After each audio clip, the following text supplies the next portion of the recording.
எல்லாருக்கும் ஒரு கேள்விக்குறியா இருக்கும், இந்த கடிந்து கொள்ளுகிற செய்தி குறித்து எல்லாருக்கும் ஒரு கொஸ்டின் மார்க். ஏனென்றால் இப்பொழுது இந்த நாட்களிலே நாம் வசிக்கிற இந்த காலங்களிலே கடிந்து கொள்ளுதலை நாம் பார்ப்பது அரிதாக இருக்கிறது. ஹல்லேலூயா. அது ஒரு விகற்பமாகவும் தோன்றுகிறது ஜனங்களுக்கு.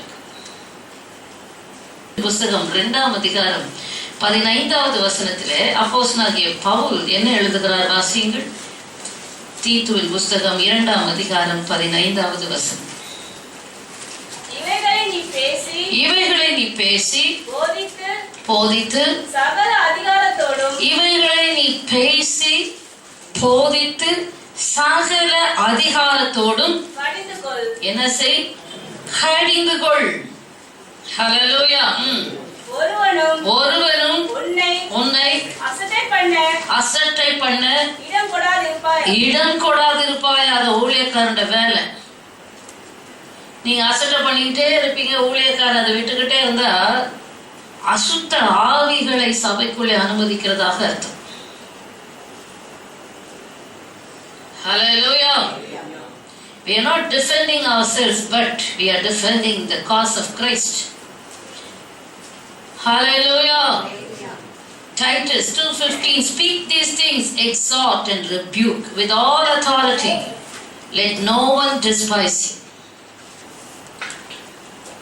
எல்லா அதிகாரத்தோடும் நீ கடிந்து கொள் என்றுதான் அப்போஸ்தலனாகிய பவுல் ஆலோசனை கொடுக்கிறதை நாம் பார்க்கிறோம். ஹல்லேலூயா.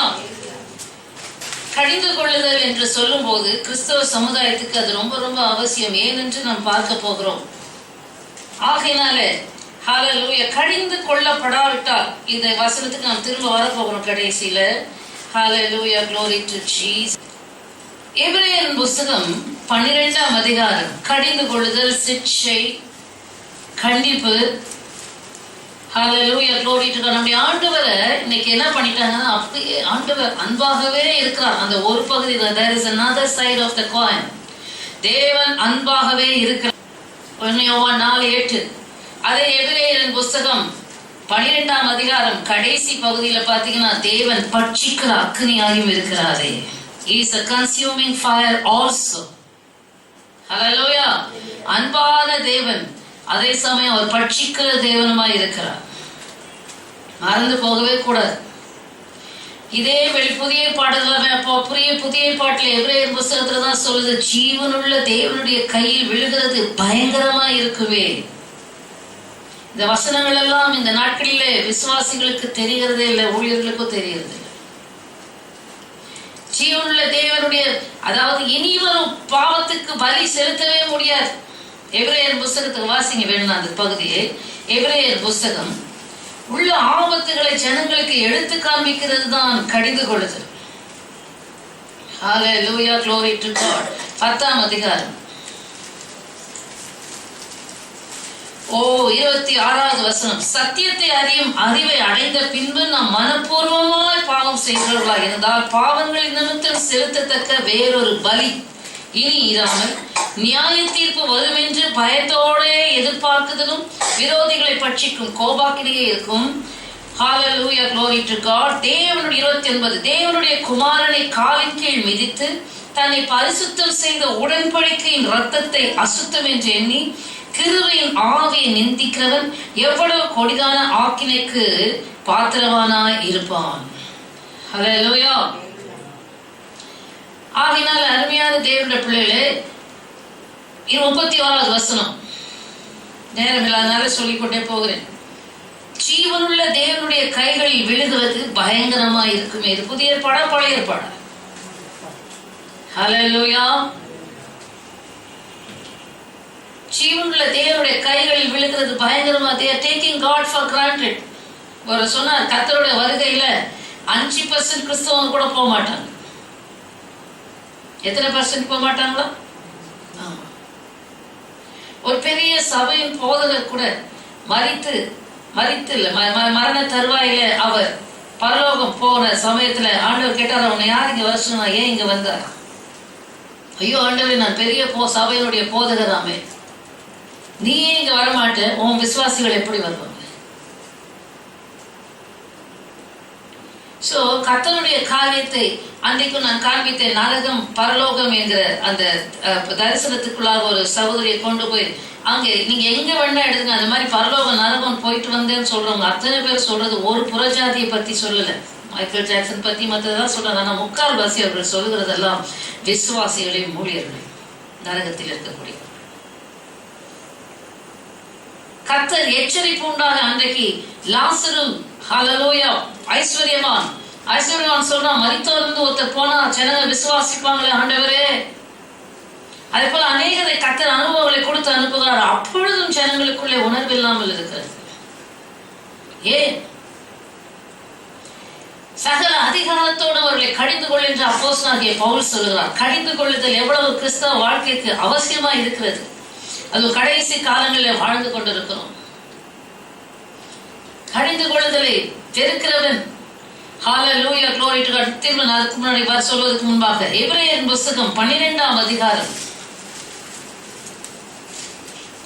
எபிரேயர் புத்தகம் 12ஆம் அதிகாரம் ஹல்லேலூயா 6ஆம் வசனம் சொல்கிறது, வாசிங்க. கர்த்தர் எவனிடத்தில் அன்பு கூறுகிறாரோ அவனை அவர் சிட்சித்து தாம் சேர்த்துக் கொள்ளுகிற எந்த மகனையும் தண்டிக்கிறார் என்று பிள்ளைகளுக்கு சொல்லுகிறது போல உங்களுக்கு சொல்லி இருக்கிற புத்திமதியை மறந்தீர்கள். கர்த்தர் தான் நேசிக்கிற எந்த பிள்ளையை என்ன செய்கிறார்? நேசிக்கிறவர்கள் தான் சிட்சிக்கிறார். வெளிப்படுத்தின விசேஷம் ஹல்லேலூயா glory to God நீங்கள் வாசிப்பீர்கள் என்று சொன்னால் அங்கே நாம் பார்க்கிறோம் 3வது அதிகாரம் 19வது வசனம். நான் நேசிக்கிறவர்கள் எவர்களோ அவர்களை கடிந்து கொண்டு சிட்சிக்கிறேன். அவர்கள் என்ன செய்கிறேன்? கடிந்து கொண்டு சிட்சிக்கிறேன். சாதாரண சிட்சை அல்ல. நான் நேசிக்கிறவர்கள் எவர்களோ. ஏன் எனக்கு இவ்வளவு உபத்திரம்? ஏன் எனக்கு இவ்வளவு போராட்டம்? ஐயோ ஆண்டவர் என்னை மறந்தாரா? நான் சபிக்கப்பட்டவனா? நான் தள்ளப்பட்டவனா? நான் கைவிடப்பட்டவனா? நீ தள்ளப்பட்டவனா இருந்தா, கைவிடப்பட்டவளா இருந்தா, சபிக்கப்பட்டவளா இருந்தா உனக்கு இந்த உலகத்துல பிரச்சனையே கிடையாது. செல்வாக்கு ஜாஸ்தி. உலகத்துல துன்பமே கிடையாது. இந்த துன்பமும் உபத்திரமும் பாடுகளும் சிட்சையும் கர்த்தராலே சேர்த்துக் கொள்ளப்படுகிறவர்களும் கர்த்தராலே நேசிக்கப்படுகிறவர்களுக்கு தான் சிட்சையும் கடிந்து கொள்ளுது. ஹல்லேலூயா. நீ கர்த்தரை விட்டு போயிட்டனா உனக்கு துன்பமும் கிடையாது, தொல்லையும் கிடையாது, பிரச்சனையும் கிடையாது, கஷ்டமும் கிடையாது, வறுமையும் கிடையாது, நெருக்கமும் கிடையாது, உபத்திரமும் கிடையாது. இன்னைக்கு இப்படிப்பட்ட உபதேசம் ப்ராஸ்பரிட்டி டாக்டர்ஸ் தேவனுக்கு அடங்காம சிட்சைக்கு அடங்காம கீழ்ப்படியாம தங்க சுய இச்சையில போகிறவர்களை கர்த்தர் விட்டு விடுகிறார். இந்த பூமியிலே நல்லதை அனுபவிச்சு போ, ஆண்மையை குறித்து யோசிக்க. சத்தியத்தின் மேல் அன்பை விட்டபடியால் பொய்யை விசுவாசிக்கத்தக்க கொடிய வஞ்சகத்தை தேவன் அவர்களுக்கு அனுப்பினார். அவர்களை நியாயம் தீர்க்கும்படி ஆக்கினைக்குள்ளாக்கப்படும்படிக்கு என்று 2 தெசலோனிக்கர் புத்தகம் 2ஆம் அதிகாரம் 10ஆம் வசனம் முதல் கொண்டிருக்கிறது. கர்த்தர் தான் நேசிக்கிற பிள்ளைகள் எவர்களோ அவர்களை கடிந்து கொண்டு சிட்சிக்கிறார். ஆகையால் நீ ஜாக்கிரதையா இருந்து மனது. ஆமென். ஹல்லேலூயா. தேவனுக்கு வேண்டியது என்ன? நீ பரலோக ராஜ்யத்தில் பிரவேசிக்கிறதுக்கு தகுதி, எலிஜிபிலிட்டி. ஆமென். சபைக்கு வந்தா எலிஜிபிள் ஆயிடுவோமா? ஜாக்கிரதையா இருந்து மனம் திரும்பி விட வேண்டியவர்களை விட்டு மனம் திரும்பிக் கொண்டே இருந்தால்தான் ஒன்றைக்கோ ஒரு நாள் இல்ல ஆனதினமும் மனம் திரும்புதலுக்கு ஏற்ற கனிகளை கிரியைகளை செய்ய வேண்டும். எபிரேயர் 12ஆம் அதிகாரத்துக்கு திரும்பி வருவோம். எபிரேயர் புத்தகம் 12ஆம் அதிகாரம் அங்கே நாம் பார்க்கிறோம் 7வது வசனம். நீங்கள் சிட்சையை சகிக்கிறவர்களாக இருந்தால் தேவன் உங்களை புத்திரராக எண்ணி நடத்துகிறார். ஆமென்.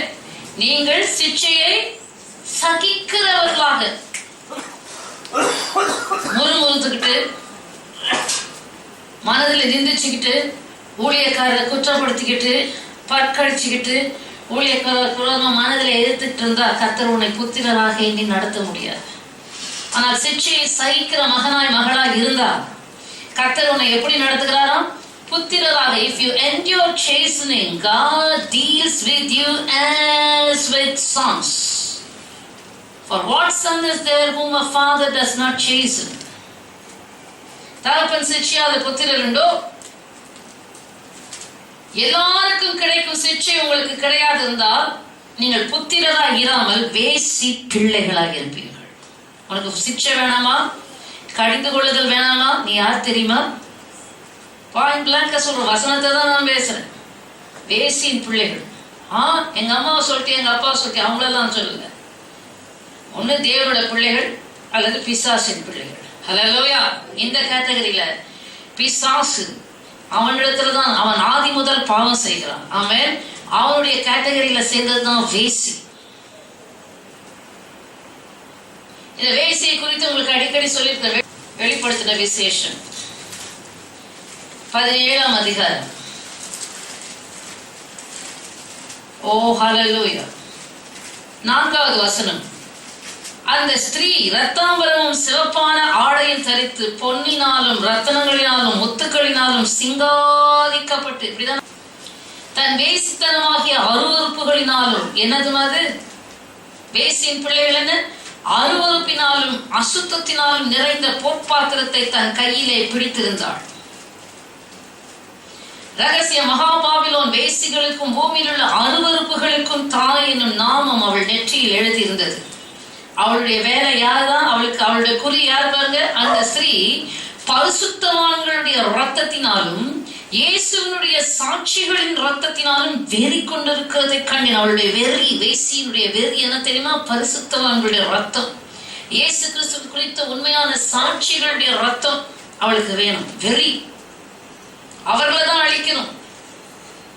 வெறி கொண்டிருக்கிறதை கண்டே அவள் என்ன செய்தாலாம்? பூமி அனைத்தையும் தன் கையில் இருந்த கோப்பையினாலே அவள் பூமி அனைத்தையும் வெறிக்க செய்து கொண்டிருந்தாள். நீங்க 18ஆம் அதிகாரத்துல அவளை குறித்து சொல்லப்பட்டிருக்க 2ஆம் வசனம். அவன் பலத்த சத்தமிட்டு மகாபாபிலோன் விழுந்தது, அது பேய்களுடைய குடியிருப்பும் சகலவித பேய்களுடைய குடியிருப்பும் சகலவித அசுத்த ஆவிகளுடைய காவல் வீடும் அசுத்தமும் அருவருப்பும் உள்ள சகலவித பறவைகளின் கூடும் ஆயிற்று. கவனிக்கணும் நல்லா. வேசியின் பிள்ளை நீங்கள் சிக்ஷிக்கப்படாதிருந்தால் யாருங்க? வேசியின் பிள்ளைகள்.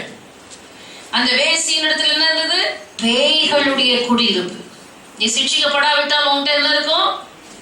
ஆமா, அதுக்குதாங்க சிக்ஷை. நீ சிக்ஷிக்கப்படாவிட்டால் பேய்களின் குடியிருப்பு. இன்னைக்கு தெரியுமா, கிறிஸ்தவர்களுக்குள்ளதான் அதிகமான பேய் இருக்கு. துணிகரத்தின் பேய் இருக்கு. சகலவிதமான கடிந்து கொள்ளுதல் சிக்ஷை இல்லாத இடத்துல சகலவிதமான பேய்களின் குடியிருப்பு. சரியான ஆவிக்குரிய ஜீவியம் ஜீவிக்காவிட்டால், சிக்ஷைக்கு இணங்கி அதற்கு பயந்து ஒடுங்கி தங்களை கர்த்தருக்கு ஒப்பு கொடுத்து வாழாவிட்டால், கிறிஸ்தவ கர்த்தருக்கு இணங்கி ஆண்டவருக்கு ஒப்பு கொடுத்து கீழ்ப்படிந்து அவருடைய சிக்ஷைக்கு சகிக்கிறவர்களா இருந்தா அவர்களை போல ஒரு பரிசுத்தவான்கள் உலகத்துல உருவாக முடியாது. ஹல்லேலூயா. பலத்த பரிசுத்தவான்களா இருப்பார்கள். சிக்ஷைக்கு ஒப்பு கொடுக்காம தங்க சுய இச்சையில கிறிஸ்தவ வாழ்க்கை வாழ்ந்தவர்களை போல துணிகரம் உள்ளவர்கள் லூசிபரின் ஆகிய வந்து அவர்களுக்குள்ளே கூடிக்கொண்டு ஆளுகை செய்யும். உலகத்தான்கிட்ட கூட போக மாட்டான். அவனுக்கு வேண்டியது கிறிஸ்தவ பெயரை வைத்துக் கொண்டு கிறிஸ்து அல்லாத, கிறிஸ்துவை இல்லாதவர்களாக, கிறிஸ்துவின் உடையவர்களாக இல்லாமல், கிறிஸ்துவின் தன்மை இல்லாமல், கிறிஸ்துவின் சுபாவம் இல்லாமல் இருக்கிறவர்கள் தான் சாத்தானுக்கு தேவை. பேய்களுடைய குடியிருப்பு. இந்த கடைசி காலம் சொல்ல வருது. நீங்க சொல்றது விகற்பமாக தோன்றும், ஆனால் பல விதமான ஆவிகள் சரியான ஒரு இச்சை அடக்கத்தோடு, தேவ பயத்தோடு, நடுக்கத்தோடு, வசனத்தின் ஆதாரத்தின்படி ஜீவிக்காவிட்டால் Christian life is dangerous life. ஆபத்துக்குரிய வாழ்க்கை. ஆமென். அதை ஈஸியா லைட்டா எடுத்துக்கொண்டீங்கன்னா என்ன ஆகும்? ஆவியில அனல் இல்லாமல் இருக்கும்போது, ஆவியில அனலா இருங்கள். ஆவியில அனலா இல்லாம இருக்கும்போது விரியன் வந்து உரைத்து, நெருப்பு இருக்கிற இடத்துல சர்ப்பத்துக்கு வேலை என்ன? ஹல்லேலூயா. நெருப்பு அவிந்து போயிருக்கிற இடத்துல அது வந்து நல்லா படுத்து உறங்கும். ஆமென். கிறிஸ்தவ வாழ்க்கையில் இருக்கிற ஆபத்தை உணர்ந்து ஒவ்வொரு கிறிஸ்தவர்களும் விழிப்புணர்வோடு இருக்கிறதுக்குத்தான் கடிந்து கொள்ளுதல் சிக்ஷை. ஹல்லேலூயா. இந்த வேசி பேய்களுடைய குடியிருப்பும் சகலவித அசுத்த ஆவிகளுடைய காவல் வீடும். வருஷத்துக்கு முன்னாடி ஒரு சபையை சேர்ந்த ஒரு சகோதரி அப்படியே கையில பைபிள் எடுத்து சாட்சி சொன்னா கொட கொட கொட கொடன்னு மாலையா கண்ணீர் கொட்டு. அப்படி சாட்சி சொன்னாங்கன்னா அவங்கள போல கண்ணீர் வடிக்க உங்களால முடியாது. அவ்வளவு கண்ணீர் கொட்டு, தாரத்தாரையா மாலையா அப்படியே தெய்வீகமாக செயின்ட்லியாக. எதையோ குறை சொல்லிட்டு வந்தாங்க யாரையோ. சரின்னு ஜெபிக்க ஆரம்பிச்சாங்க. பாம்பு போல ஊர்ந்து வயிறால ஊர்ந்து அந்த வீட்டு கேட்டு வரைக்கும் போய் விழுந்து சர்ப்பத்தின் ஆவி, அசுத்த ஆவிகள். ஏங்க சர்ப்பம் உள்ள வந்துச்சு? ஏன் சர்ப்பத்தை போல நெளியுது? ஹல்லேலூயா. கிறிஸ்தவ பெயரை வைத்துக் கொண்டால் இல்ல, மறைவான பாவங்கள் இன்னும் மனம் திரும்பாத பகுதிகள் வாழ்க்கையில இருக்கும்போது சாத்தான் கிளைம் பண்ணிட்டு உள்ள வர்றதுக்கு அவனுக்கு அதிகாரம் இருக்கு தெரியுமா? அதுக்குத்தான் சிக்ஷை, அதுக்குத்தான் கடிந்து கொள்ளுது. விசுவாசிகளுக்குள்ளே உபதேசம் இல்லாதனால, சத்தியத்துக்கு செவியை அடைக்கிறதுனாலே, வசனம் இல்லாததுனாலே, ஆவியாரோட அக்னி இல்லாததுனாலே ஆளுகை செய்கிறது. அதனாலதான் ஏன் ஜெபிக்க முடியல, வேத வாசிக்க முடியல, எப்போ பாரு ஏதோ ஒரு அழுத்தம், ஏதோ கட்டப்பட்ட போல, சிறைப்பட்டது போல, அடிமைப்பட்டது போல. வேற ஒண்ணுமே இல்ல, சாத்தான் கட்டி வைச்சிருக்கான். ஆவியானுடைய நடத்துதல் இல்ல, உணர்த்துதல் இல்ல, தேவனோட 1-to-1 ரிலேஷன்ஷிப் இல்ல. மிஷின் மாதிரி அப்படி ரோபோ மாதிரி வந்து உட்கார்றது, ரோபோ மாதிரி போறது, மிஷின் மாதிரி வருது. அப்படின்னா என்ன அர்த்தம்? பார்வன் கூட சொல்லுவான், பிசாசு சொல்லுவான், சர்ச்சுக்கு போ, நீ உட்கார்ந்துட்டு வா, பைபிளை கூட வச்சுட்டு தூங்கு, ஜெபம் பண்றேன்னு முழங்கால போட்டு ஏமாத்து, என்ன வேணா செய், ஆனா உன் ஜீவித்துல மாத்திரம் நீ மனம் திரும்பிடாது. அது மட்டும் அவனுக்கு ஒத்துக்காது. ஹல்லேலூயா. நீ மனம் திரும்பிட்டுனா என்னால உனக்குள்ள இருக்க முடியாது. என்ன வேணா செய், என்ன வேணா பாசாங்கு பண்ணு, கிறிஸ்தவ வேஷம் போடு, எல்லாத்துக்கும். பார்வோன் அப்படித்தான் செய்தான். இஸ்ரவேல் போங்க ஆண்டவரை தொழுதுட்டு வாங்க, வந்துருங்க. இப்ப ரொம்ப தூரம் போவாதீங்க, ரொம்ப தூரம்லாம் போயிடாதீங்க, ரொம்ப ஆழமா தான் ஆண்டவரை தேடிடாதீங்க. லிமிட். இவன் யார் லிமிட் கொடுக்கறதுக்கு? இன்னைக்கு அநேகர் ஆண்டவரை லிமிட் பண்றதுனாலதான் அந்த ஆழமான அனுபவங்களுக்குள்ளே போக முடியல. சாத்தானுடைய அடிமைத்தனத்திலே இன்னும் இருக்கிறார்கள். ஆகையினாலதான் அப்படிப்பட்ட சூழலில் இருக்கிறவர்களுக்காகத்தான் கடிந்து கொள்ளுதலும் சிற்சையும் தேவன் அனுமதிக்கிறார். அவர்கள் விழிப்பு உணர்வு அடையும்படிக்கு. பிசாசு தாலாட்டு போட்டு பாடி அவங்களை அழகாக கம்ஃபர்ட் ஜோன்ல வைத்து சுகபோகமாக நடத்துவான். அதுல மயங்கி போயிருப்பார்கள். நிறைய கிறிஸ்தவர்கள் மயக்கத்துல இருக்காங்க, மயக்க ஊசிய போட்டிருக்காங்க. 2 தீமோத்தேயுல வாசிக்கிறோம்ல, பிசாசின் இச்சையின்படி செய்ய அவனால் பிடிக்கப்பட்டவர்கள் மயக்கம் தெளிய வேண்டும். என்னவா? பிசாசின் இச்சையின்படி செய்ய பிடிக்கப்பட்டவர்கள். என்ன வாசிங்க? 2 தீமோத்தேயின் புத்தகம் 2ஆம் அதிகாரம் வசனம் 26. பிசாசானுடைய இச்சையின்படி செய்ய அவனால் பிடிபட்டிருக்கிற அவர்கள் மறுபடியும் மயக்கம் தெளிந்து அப்படின்னா என்ன அர்த்தம்? ஏற்கனவே மயக்கம் தெளிஞ்சவங்க திரும்ப மயக்கத்துக்கு போயிட்டாங்க. இன்னைக்கு எல்லாம் மயக்கத்தில் சுய மயக்கம் தான் தெரியுமோ? சுய அன்பு, சுய மயக்கம். அதனால்தான் ஆண்டவர் சொன்ன, உன் சுயத்தை வெறுத்து தள்ளு. ஒரு மயக்கத்துல கொண்டு நிறுத்திடுறோம், உணர்வற்றவர்கள் ஆக்கிடுறோம். ஒரு செல்ஃப் சாட்டிஸ்பாக்சன், தண்ணீர் தான் பின்வாங்குகிற இருதயம் தண்ணீர் தான் திருப்தி ஆகும். ஐயோ, வஞ்சிக்கப்பட்ட இருதயங்கள் ஏராளம் கிறிஸ்தவத்தில். அசுத்த ஆவிகளுடைய காவல் வீடும் அசுத்தமும் அருவருப்பும் உள்ள சகலவித பறவைகளுடைய கூடு. ஹலோ, எப்படிங்க? அசுத்தமும் அருவருப்பும் உள்ள சகலவித பறவைகளுடைய கூடு. உனக்கு சிக்ஷை வேணாம்னா வேசியின் பிள்ளைன்னா என்ன அர்த்தம்? வேசி பாருங்க, தன்னுடைய பாவம் கண்டிக்கப்படாதபடி தன் சுய இச்சையின்படியே வாழ்வாள். அவளுடைய பிள்ளைகளையும் கண்டிக்க மாட்டான். பிசாசானவன் அவனுடைய பிள்ளைகளை கண்டிக்கவே மாட்டான், கடிந்து கொள்ளவே மாட்டான். அவன் இன்னைக்கு கடிந்து கொள்ளவே கூடாது. கிறிஸ்தவர்களுக்கு மத்தியில கண்டிப்பான செய்தியே கூடாது. அது கிறிஸ்தவர்கள் அல்ல பேசுகிறது. ஆனா கர்த்தருடைய நாளிலே அது வெளியரங்கமாக கர்த்தருடைய பரிசுத்த நாமத்திற்கு மகிமை உண்டாவதாக. இன்னைக்கு பாருங்க, அமெரிக்கா தேசத்தை எடுத்துக்கொள்ளுங்க.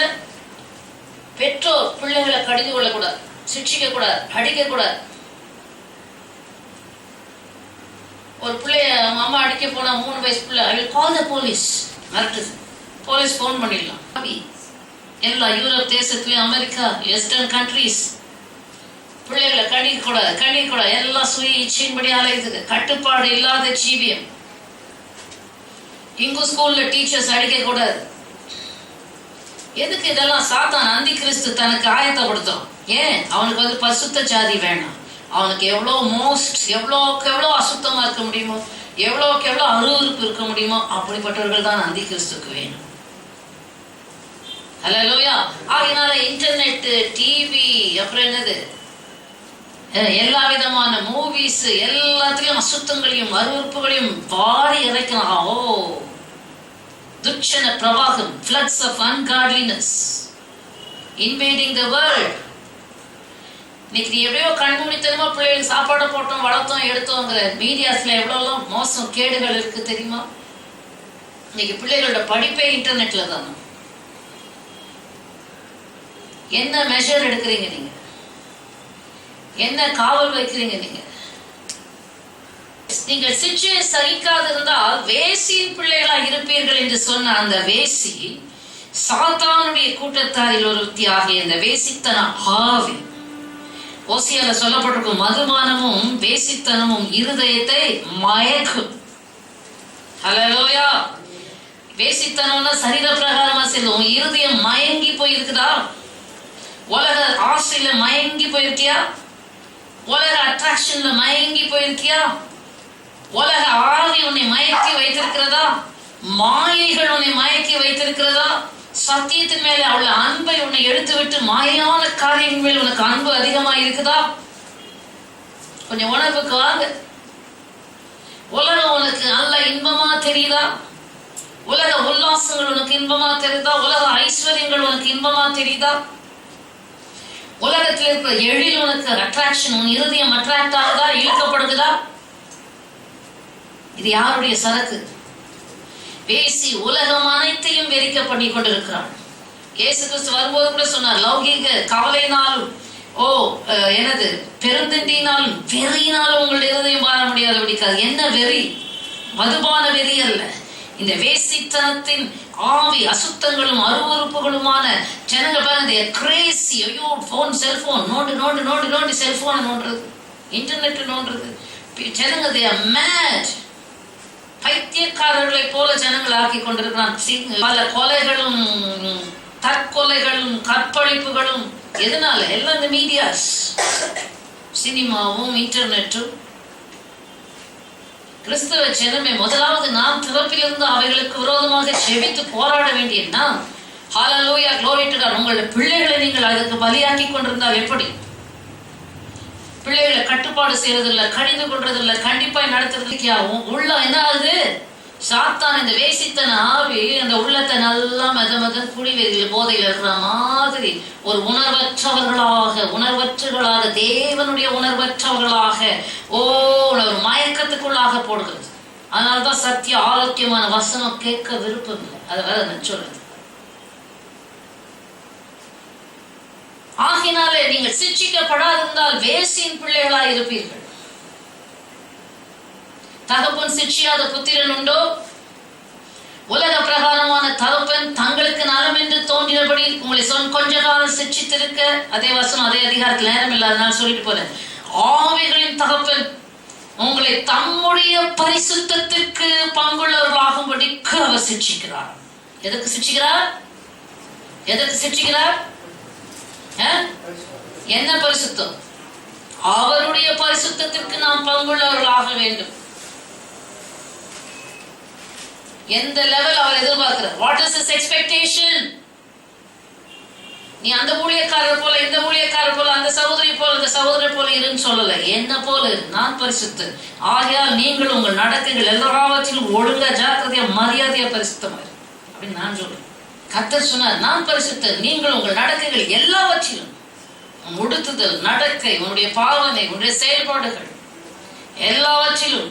இன்னைக்கு பரிசுத்தத்தை குறித்து கேள்விப்பட முடிகிறதா? செய்தி கேட்கப்பட முடிகிறதா? பரிசுத்தமே சாத்தியம் இல்லை என்று நினைக்கிறார்கள். தேவனுக்கு அடிமையா இருந்தால் பரிசுத்தமாவது கர்த்தரால் கிடைக்கும் பலன், முடிவு நித்திய ஜீவன். நீ ஆண்டவரே நான் உமக்கு அடிமை, that is all. நீர் எனக்கு எஜமான், நான் உமக்கு அடிமை. இதோ நான் ஆண்டவருக்கு அடிமை என்று மரியாள் சொன்னாள். உன்னில் பிறப்பது பரிசுத்தமா இருக்கும். ஆமே, நீ ஆண்டவருக்கு 100% அடிமையா உன்னை விட்டு கொடுத்து பார். ஆண்டவருக்கு அடிமையாய் வாழ்ந்து பார். அடிமையாவா? ஆமா, நீ ஆண்டவருக்கு அடிமையா இல்லாவிட்டால் நீ பாவத்துக்கு அடிமையா இருப்பாய். பாவத்துக்கு அதிகாரியாகிய பிசாசு உனக்கு அதிகாரியா இருப்பான். ஆமே, அந்த அதிகாரத்துக்கு நீ கீழ்ப்பட விரும்புகிறாய்? பரிசுத்தமாகிய தேவனுடைய அதிகாரத்துக்கு கீழ்ப்படுகிறாயா, அல்லது அசுத்தங்களும் அருவருப்புகளும் நிறைந்த பிசாசின் அடிமைத்தனத்தில் இருக்க விரும்புகிறாயா? ஆமென். நீங்கள் தேவனுக்கு அடிமைகளாய், ரோமர் 6:22 வீட்டில் வாசித்துக் கொள்ளுங்க. தேவனுக்கு அடிமைகளாய் இருப்பதனால் பரிசுத்தமாவது கர்த்தரால் கிடைக்கும் பலன், முடிவோ நித்திய ஜீவன். நித்திய ஜீவனுக்கு முடிவு, பரிசுத்தத்துக்கு தான் முத்திய நித்திய ஜீவனுடைய முடிவு. தெரியுமா? இது அப்படியே சுவிசேஷத்தை லைட் ஆக்கிடுறாங்க. எல்லாருக்கும் பரலோகம் இல்ல. வேதத்திலிருந்து தான் நான் பேசுகிறேன். இடுக்கமான வாசல்களை உட்பிரவேசியுங்கள். ஜீவனுக்கு போகிற பாதை வழி இடுக்கமும் நெருக்கமுமா இருக்கிறது. அதை கண்டுபிடிக்கிறவர்கள் சிலர். ஆமென், ஹல்லேலூயா. இன்னைக்கு எல்லாம் ஒரு ட்ரெண்ட்ல கிறிஸ்டியானிட்டி போயிட்டு இருக்குது. நாம அப்படியே செத்த தண்ணி அடிச்ச வாக்குல போற செத்த மீன்கள் அல்ல, உயிருள்ள மீன் எதிர்நீச்சல் போட்டாக வேண்டும். ஆமென், ஹல்லேலூயா. செத்த மீன் தான் தண்ணி அடிச்ச வாக்குல போயிட்டு இருக்கோம். நாம் அப்படி அல்ல. கவனிங்கள் அருமையான தேவனுடைய பிள்ளைகள், வேசியின் பிள்ளைகளாக நாம் இராதபடிக்கு கர்த்தராலே நாம் சிட்சிக்கப்படுகிறோம். அவருடைய பரிசுத்தத்திற்கு பங்குள்ளவர்களாகும்படிக்கு, to be partakers of his holiness. Father of spirits, he chastises the people. வாஞ்சை உண்டாக வேண்டும். நீங்க என்ன அந்த வசனத்தை வாசிக்க, சிலர் வாஞ்சையா இருக்கிறதுனால. எபிரேயர் புஸ்தகம் 12:10. அவர்கள் தங்களுக்கு நலமென்று தோன்றினபடி கொஞ்ச காலம் சிட்சித்தார்கள். இவரோ, உங்க அப்பா அம்மா கொஞ்ச நாள் தான் சிட்சிப்பாங்க. இப்ப இருக்கிற அப்பா அம்மா அதுலயும் வேஸ்ட் இருக்குங்க. பிள்ளைகள் இஷ்டத்துக்கு ஆடுது. கொஞ்ச காலம் சிட்சித்தார்கள். இவரோ தம்முடைய பரிசுத்தத்திற்கு நாம் பங்குள்ளவர்களாகும் பொருட்டு நம்முடைய பிரயோஜனத்திற்காகவே நம்மை சிட்சிக்கிறார். நீதிமொழிகள் 1:23.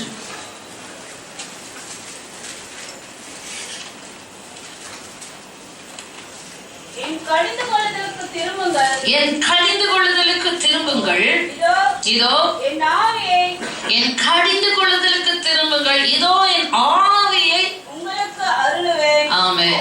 கடிந்து கொள்ளுதலுக்கு திரும்பினா என்ன கொடுப்பார்? ஆமென், ஹல்லேலூயா. இதோ என் கடிந்து கொள்ளுதலுக்கு திரும்ப, அப்பதான் அவருடைய ஆவியானவரை கொடுப்பார். இந்த ஆவியானவர் என்ன செய்வார்? சகல சத்தியத்திற்குள்ள உன்னை நடத்துவார். ஆமென். இந்த ஆவியானவர் என்ன செய்வார்? நீதியை குறித்தும் நியாய தீர்ப்பை குறித்தும் என்ன செய்வார்? பாவத்தை குறித்தும் நீதியை குறித்தும் நியாய தீர்ப்பை குறித்தும் கண்டித்து உணர்த்துவார். ஆவியானவர் அந்த வேலை தான் செய்தார். ஹல்லேலூயா. ஐயோ, இன்னைக்கு ஃபுல்லா வஞ்சனையில் இருக்கு. எந்த வஞ்சனை? யாரு? கிறிஸ்தவ மார்க்கம். ஆகினாலே கடிந்து கொள்ளுதலுக்கு திரும்புங்கள், நான் என்ன செய்வேன்? என் ஆவியை உங்களுக்கு அனுப்புவேன். ஹல்லேலூயா. அடுத்தது, என் கடிந்து கொள்ளுதலுக்கு திரும்புங்கள், இதோ என் ஆவியை உங்களுக்கு அருளுவேன், என் வார்த்தைகளை உங்களுக்கு தெரிவிப்பேன். யாருக்கு தெரியுமா வார்த்தைகளை தெரிவிப்பார்? யார் கடிந்து கொள்ளுதலை ஏற்றுக்கொள்கிறார்களோ, கடிந்து கொள்ளுதலுக்கு திரும்புகிறார்களோ, அவர்களுக்கு தான் தேவன் தம்முடைய வார்த்தைகளை வெளிப்படுத்துகிறார், வார்த்தைகளை கொடுக்கிறார். ஆமென், ஹல்லேலூயா. யாரும் சொல்லிடக்கூடாது. அந்த அமெரிக்கா, யூரோப்ல உள்ள ஆவி அப்படியே சபைகளுக்குள்ளே கிரியை செய்யுது. சபையில கண்டிப்பு வேணாம், சீர்படுத்துதல் வேணாம், கடிந்து கொள்ளுதல் வேண்டாம். ஆகையினால் என்ன ஆகிறது? அங்கே அருவருப்பும் அசுத்த ஆவியும் பேய்களுடைய குடியிருப்பும் சகல விதமான ஜெயமில்லாத ஒரு வாழ்க்கை, மாம்சம், மனுஷீகம், இச்சைகள் தான் சபை வச்சிருக்கா. சும்மா வந்துட்டு போறதுக்கு அல்ல, இங்கு உருவாக்கப்படுகிற இடம். அவன் பரலோக ராஜ்யத்துக்கு என்று தகுதிப்படுத்தப்படுகிற இடம் தான் சபை. அதுக்கு இணங்கினால் நீ உருவாக்கப்படுவாய், நீ இணங்காமல் போனால் தள்ளுபடியான வெள்ளி எனப்படுவாய் என்று எபிரேமியா புஸ்தகம் 6ஆம் அதிகாரத்தில் நாம் வாசிக்கிறோம். அவர்கள் பொல்லாப்போ அவர்களை விட்டு அகன்று போகவில்லை. அவர்கள் முரட்டாட்டம் உள்ள அகங்காரிகள், தூற்றி திரிகிறவர்கள், கெட்டவர்கள் என்றெல்லாம் வேதம் சொல்லுகிறது. அவருடைய தள்ளுபடியான வெள்ளி எனப்படுவார்கள். தேவன் அவர்களை தள்ளிவிட்டார். இதுதான் நான் உங்களை அறியேன். ஆண்டவரே ஆண்டவரே எங்களுக்கு திறக்க வேணாம், நீங்க எவ்விடத்தாரோ நான் உங்களை அறியேன். ஹல்லேலூயா. அந்த கடைசி நாள்ல தான் அந்த சத்தம் கேட்கணுமா, இல்ல இப்பவுமே கடிந்து கொள்வதை கேட்டு மனம் திரும்பணுமா? கிறிஸ்துவுக்குள் அருமையான தேவ ஜனமே, என் கடிந்து கொள்வதற்கு திரும்புங்கள், என் ஆவியை உங்களுக்கு அருள்வேன், என் வார்த்தைகளை உங்களுக்கு தெரிவிப்பேன். ஆமென். கர்த்தருடைய பரிசுத்த நாமத்துக்கு ஸ்தோத்திரம். 2 தீமோத்தேயுவின் புஸ்தகம் 3ஆம் அதிகாரம் 16-17 வசனங்களும் சொல்லுகிறது. வேத வசனங்கள் எல்லாம் வாசிங்க. 2 தீமோத்தேயுவின் புஸ்தகம் 3ஆம் அதிகாரம் 16-17. வேத வாக்கியங்கள் எல்லாம் தேவ ஆவியினால் அருளப்பட்டிருக்கிறது. தேவனுடைய மனுஷன் தேறினவனாக உன்னை பெர்ஃபெக்ட் ஆக்குகிறது வேத வசனம். நேரம் இல்லாதனால சொல்லிக்கொண்டு 17ஆவது வசனம், அவைகள் உபதேசத்திற்கும் கடிந்து கொள்ளுதலுக்கும் சீர்திருத்துதலுக்கும் நீதியை படிப்பித்தலுக்கும் பிரயோஜனம் உள்ளதா இருக்கிறது. வேத வசனம் ஆவியானவரை நமக்கு கொடுக்கிறார், அவரும் நம்மை கண்டித்து உணர்த்துகிறார். ஆமென். இந்த வேத வசனமும் உபதேசத்துக்கும் கடிந்து கொள்ளுதலுக்கும் சீர்திருத்தல் டிசிப்ளினரி ஒர்க். ஆமென். சீர்திருத்தாமை தருதலைகளால் அலைகிற ஒரு பிள்ளைகளை விடுறாங்க, அந்த மாதிரி அல்ல. சீர்திருத்தல். இதை செய்யாத, இதை செய்ய, எப்ப பார்த்தாலும் இதை செய்யாத சொல்றீங்களா? கஷ்டமா இருக்கா? விழுந்து போன ஆவி, முரட்டாட்ட ஆவி, கீழ்ப்படியாமல் ஆவி போராடும். ஆனால் நீ கர்த்தருடைய பிள்ளையாயினால், தேவனுக்கு அடிமையாய் ஒப்பு கொடுத்தது உண்டானால் சிட்சையை சகிப்பாய். ஆமென். உன்னை சீர்படுத்தலுக்கு இணங்குவாய், விட்டு கொடுப்பாய். அப்போஸ்தலனாகிய பவுலே சொல்றார், நான் தானே பிரசங்கிக்கிற, நான் தானே ஆகாதவனாய் போகாதபடிக்கு என் சரீரத்தை ஒடுக்கி நான் கீழ்ப்படுத்துகிறேன். I discipline my body that I do not become disqualified. Hallelujah. ஒரு அடக்கம், ஒரு சீர்படுத்துதல், கடிந்து கொள்ளுதல். கண்டிப்பா நான் எப்பவுமே சொல்ல, நாமே கண்டிப்பாய் நடத்தினா மத்தவங்க நம்ம கண்டிக்க வேண்டிய அவசியமே இருக்காது. ஆமென். நீ உன்னை கண்டிப்பாய் நடத்திப்பார். இயேசுவின் மேல் உள்ள அன்பினாலே நீ உன்னை கண்டிதமாய் நடத்திப்பார், கண்டிப்பாய் நடத்திப்பார். உனக்குள் வர எழும்புகிற தேவனற்ற தன்மையில நீயே கடிந்து கொண்டு வா. எபேசியர் புஸ்தகம் 5ஆம் அதிகாரத்துல சொல்லிருக்கிறது அல்லவா, கனியற்ற அந்தகார கிரியைகளுக்கு உடன்படாமல் அவைகளை கடிந்து கொள், நீ கடிந்து கொள். ஆமென். Reprove the unfruitful works of darkness. Do not yield. உனக்குள் எழும்புகிற எந்த தீய காரியம் எழும்பும் போது உடனே அவைகளுக்கு இணங்காமல் அவைகளை கடிந்து கொள்ள ஜாக்கிரதையா இருக்க வேண்டும். நீ கடிந்து கொள்ளாவிட்டால் அது மேற்கொள்ளும். ஆமென். ஹல்லேலூயா. கர்த்தருடைய பரிசுத்த நாமத்திற்கு மகிமை உண்டாவதாக. அருமையான தேவனுடைய பிள்ளைகளே, லூக்கா சுவிசேஷம் 17ஆம் அதிகாரம் 3-4 வசனங்கள் வேதமா வாசி. உன் சகோதரன் உனக்கு விரோதமாய் குற்றம் செய்தால் அவனை கடிந்து கொள். அவன் என்னப்பட்டால் மனஸ்தாபப்பட்டால் அவனுக்கு மன்னிப்பாயாக. இது ஒரு கிறிஸ்டியன் ஃபேண்டசி. I forgive. நான் யோசித்தேன், ஃபர்கிவ் பண்ணி என்ன பிரயோஜனம்? அஃப்கோர்ஸ் நம்ம ஃபர்கிவ் பண்ணணும், யார் மேலேயும் கிரட்ஜோ கசப்போ நமக்கு இருக்கக்கூடாது. நமக்குள் இராதபடிக்கு நாம் மன்னிக்க வேண்டியது அவசியம். ஆனால் இங்க ஆண்டவர் என்ன சொல்றார், அவன் சகோதரன் குற்றம் செய்தால் கடிந்து கொள், அவன் மனஸ்தாபப்பட்டு அவனுக்கு மன்னிப்பாயாக. ஒரு நாள்ல 7 தரம் உனக்கு விரோதமா குற்றம் செய்து 7 தரமும் உன்னிடத்தில் வந்து நான் மனஸ்தாபப்படுறேன் அப்படின்னு சொன்னா மன்னிப்பாயாக. ஹல்லேலூயா. அவன் வந்து என்ன சொல்லணும், நான் மனஸ்தாபப்படுறேன், I repent. ஹல்லேலூயா. ரிப்பெண்டன்ஸ் இல்லாதவங்களுக்கு மன்னிக்கிறது என்ன? What nonsense sister. உங்க பாட்டுக்கு தப்பு செஞ்சு பிசாசுக்கு இடம் கொடுத்து நான் எப்பவுமே சொல்வேன், யாராவது உங்க பிள்ளைகளோ அல்லது உங்க கணவன்மாரோ இல்ல மனைவிமாரோ யாருக்குள்ளயாவது பூந்துக்குவேன், அப்போ பிசாசு அவங்க மூலமா நம்மளை டிக்டேட் பண்ணுச்சுன்னா அதுக்கு இணங்கவே கூடாது. சகோதரர்களோ சகோதரிகளோ வரட்டாட்ட பண்ண, ஐயோ அப்படியா நீ சொல்றியா, நீ எப்படியா அப்படின்னு கீழ்படிஞ்சிடுறேன். யாருக்கு கீழ்படியும்? அவங்களுக்குள்ள இருக்க பிசாசு. ஹல்லேலூயா. எச்சரிக்கையா இருக்க வேண்டும், தெரிவு வேணும். பெரம்பை கையாட வந்து தன் மகனை பகைக்கிறான்.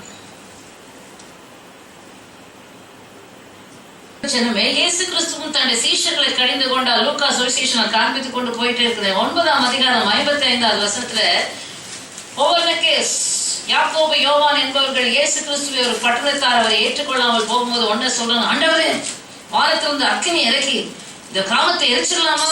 உடனே இயேசு அவர்களை பார்க்கிறார், நீங்கள் என்ன ஆவி உண்டவர்கள் என்று அறியீர்களா? மனுஷகுமாரன் ஜீவனை கொடுக்க வந்தார். ஆமென். பின்பு மத்தேயு சுவிசேஷம் 23ஆம் அதிகாரம் 33வது வசனத்துல அவர் என்ன சொல்றார்? யாரை பார்த்து பேசுகிறார்? பரிசேயரை குறித்தும் நியாயசாஸ்திரிகளை குறித்தும் தேவ பக்தியின் வேஷம் தரித்தவர்களை கண்டால் இயேசுக்கு வருமே கோபம். ஹல்லேலூயா. இன்னைக்கு தேவ பக்தியின் வேஷம், ஐயோ நான் பைபிள் வாசிக்கிறேன், நான் ஜெபம் பண்றேன், நான் தசமபாக கொடுக்கிறேன், நான் காணிக்கை கொடுக்கிறேன், நான் உபவாசம் பண்ணுகிறேன், இதுல ஒரு பெரிய பெருமை சிலர். அதுவும் கர்த்தருக்கு அருவருப்பு. சுயநீதியை சார்ந்து நின்றால் அது கர்த்தருக்கு அருவருப்பு. பரிசேயன் அங்க தேவாலயத்துக்குள்ள ஜெபம் பண்றான், தன்னை குறித்தே தான் நீதியை குறித்தே. பாவி வெளியே நின்று மார்பில் அடித்துக் கொண்டு அழுகிறான். அவனல்ல இவன் நீதிமான்னுட்டார். தேவ பக்தி நம்பியும் வாழக்கூடாது, தேவ கிருபையை நம்பிதான் வாழ. ஹல்லேலூயா. கர்த்தருடைய பரிசுத்த நாமத்திற்கு மகிமை உண்டாவதாக. கர்த்தர் நல்லவர். 23:33 என்ன சொல்றார்? சர்ப்பங்களை விரியன் பாம்பு குட்டிகளை நரக ஆக்கினைக்கு எப்படி தப்பித்து. ஏன் அவளை கண்டிப்பா பேசுறா? ஐயோ சர்ப்பம் யாருக்கு? சர்ப்பங்களை விரியன் பாம்பு குட்டிகளை. ஏன் அப்படி சொல்லணும்? அவங்களுக்குள்ள இருக்கிற ஆவி. ஏதேன் தோட்டத்துல கிரியை செய்த அந்த சர்ப்பம் வெளிப்படுத்தல வலு சர்ப்பமா நிக்குது. தேவனற்ற தன்மைகளோடு வாழ்கிறவர்களுக்குள்ளே பூந்துருது. சான்ஸ் பார்த்துக்கிட்டே இருக்கிறோம். சர்ப்பமானது அன்றைக்கு ஏவாளை வஞ்சித்தது போல உங்கள் மனதும் கிறிஸ்துவின் உண்மை நின்று கெடுக்கப்படுமோ என்று பயந்திருக்கிறேன். இன்றைக்கு மனதை கெடுக்கிறதுக்கே இந்த சர்ப்பத்தின் ஆவிகள் அலைகிறது. எச்சரிக்கை. சர்ப்பங்களை விரியன் பாம்பு குட்டிகளை நரக ஆக்கினைக்கு எப்படி தப்பித்துக் கொள்வீர்கள் என்று இயேசு கிறிஸ்து தேவ பக்தி உள்ள மனுஷர்களை தேவ பக்தியின் வேஷம் தரித்தவர்களை மாயக்காரராகிய வேத பாரகரை பரிசேயரை. 29வது வசனம். யாருங்க சொன்னது? இயேசு அன்பாகவே இருக்கிறார். இல்ல, இயேசு கடிந்து கொள்ள வேண்டிய நாட்கள்ல அந்த ஏரோதை பார்த்து சொல்றார், போய் அந்த நரிக்கு சொல்லுங்க. ஹல்லேலூயா. எங்கே கடிந்து கொள்ளணுமோ எங்க கடிந்து கொண்டார். எங்கே மனதுருக்கம், எங்கே அரவணைப்பு, எங்கே அவர் மனதுருக்கத்தோடு தேடி போனார். பாவிகளை தேடி போனார், வேதனை உள்ளவர்களை தேடி போனார், துக்கத்தில் இருக்கிறவர்களை தேடி போனார். ஹல்லேலூயா. மாயம் படுகிறவர்களையோ அவர் கடிந்து கொண்டார். மாய்மாரக்காரர்களை அவர் கடிந்து கொண்டார். He rebuked the hypocrites. Hypocrisy மாயம் பண்றது கர்த்தருக்கு அருவருப்பு. ஒண்ணு பாவியா இருந்துட்டு போ, இல்ல உத்தமனா பரிசுத்தவனா இருந்துட்டு போ. ரெண்டும் கேட்டான மாயம் பண்ணாது. இன்னைக்கு கிறிஸ்தவர்களுக்குள்ள அதுதான். மார்க் 16:14-15 வாசிக்கிறோம். ஆண்டவராகிய இயேசு கிறிஸ்து சீஷர்களுடைய அவிசுவாசத்தை கடிந்து கொள்கிறார். இயேசு கிறிஸ்து உயிர்த்தெழுந்த பிறகு கூட அவரை விசுவாசிக்க முடியாம திணறாங்க. அவிசுவாசத்தை கடிந்து கொள்கிறார். மத்தேயு 14:30-31 பேதுரு தண்ணீர் மேல் நடக்க ஆசைப்பட்டான். இயேசு வா என்று அழைத்தார். அவன் நடந்தான். பின்பு பெரிய அலை எழும்பி அவன் அமிழ்ந்து போகையில், எப்பங்க அவன் அமிழ்ந்து போகையில் சொல்றான், ஆண்டவரே ரட்சியும். அமிழ்ந்து போகையில் வேதம் சொல்லுது.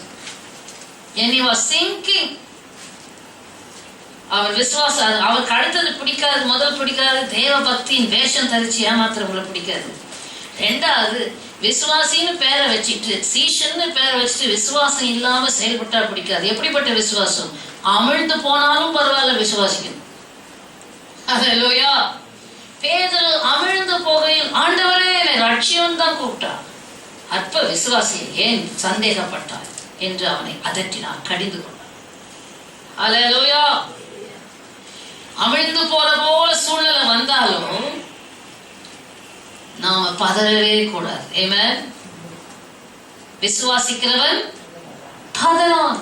பதறான். சாத்தான் சீருவான். நம்மளை காட்டிலும் பலவானாக சீருவான். பயத்தை கொண்டதுதான் வேலை. இவன் அமிழ்ந்து போக காரணமே பயம்.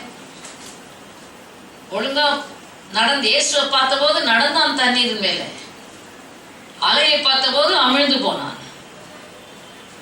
இயேசுடைய எதிர்பார்ப்பு எனக்கு அதெல்லாம் கவலை இல்லைப்பா, நடக்கணும்னா என்னை பார்த்து நடந்து வந்த, இப்போ நீ சும்மா அமிழ்ந்து போயிட்டு ஆண்டவரை ரட்சியும் என்னை அவமானப்படுத்த, யூ ஆர் இன்சல்டிங் காட் அப்படிங்கிறார். போலஸ் திட்டினார். விசுவாசம் இல்லாத மாறுபாடான சந்ததியே என்று இன்னொரு இடத்துல மார்க் 9ஆம் அதிகாரத்துல திட்டுறார். எது வரைக்கும் நான் உங்களிடத்துல பொறுமையா இருப்பேன். இயேசு கிறிஸ்து கடிந்து கொள்ளுற காரியம் அவிஸ்வாசம், அவரால் சகிக்க முடியாது. ஹல்லேலூயா.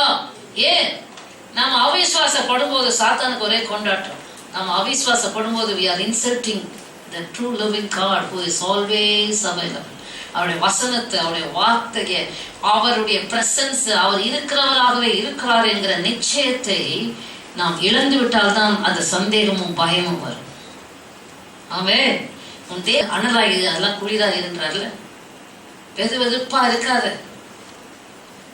இயேசுக்காக தீவிரமா இருப்பார். புறச்சாதிகளை போய் கற்றுக்கொள்ளுங்க. கண்ணிலிருந்து காணாது அதுக்கு தீவிரவாதிகள் பேர் வச்சு அவங்க காரியங்களை தீவிரமா இருக்காங்க. கிறிஸ்தவங்க என்னத்துல தீவிரமா இருக்கு? போட்டியிலும் பொறாமையிலும் பற்கடிப்பிலும் ஒருத்தருக்கு ஒருத்தர் பொறாமப்பட்டுக்கிட்டு இதுலதான் விசுவாசிகள் ரொம்ப தீவிரமா இருக்கு. தேவனுக்காக தீவிரம் பாராட்டுகிறாயா? அப்போஸ்தலர் நடவடிக்கையின் புஸ்தகத்துல 5ஆம் அதிகாரத்துல அப்போஸ்தலர் காலத்துல அனனியா சபீரா தங்கள் நிலத்தை விற்று தங்கள் நிலத்தின் கிரயத்துல ஒரு பங்கை எடுத்து வைத்துட்டு மீதியை கொண்டு வந்து அப்போஸ்தலனாகிய பேதுருவின் பாதத்துல வைத்தார்கள். ஒன்னும் சொல்ல கூட இல்லை. பேதுரு சொல்றான், ஓ நிலத்தின் கிரயத்தில் ஒரு பங்கை வஞ்சித்து விட்டு பரிசுத்தாவியிடத்துல பொய் சொல்லும்படிக்கு சாத்தான் உன் இருதயத்தை நிரப்பினது என்ன? உன் இருதயம் துணிகரம் கொண்டது என்ன?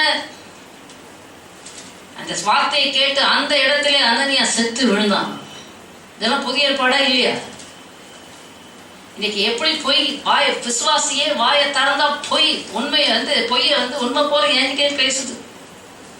அப்படியே பேசி பேசி பேசி அதுக்கு இப்ப என்ன ஆயிடுச்சுன்னா அந்த ஆத்மா ஃபுல் அண்ட் ஃபுல் வாயை திறந்தா அதுக்கு பொய்யை தவிர வேற ஒண்ணுமே கிடையாது.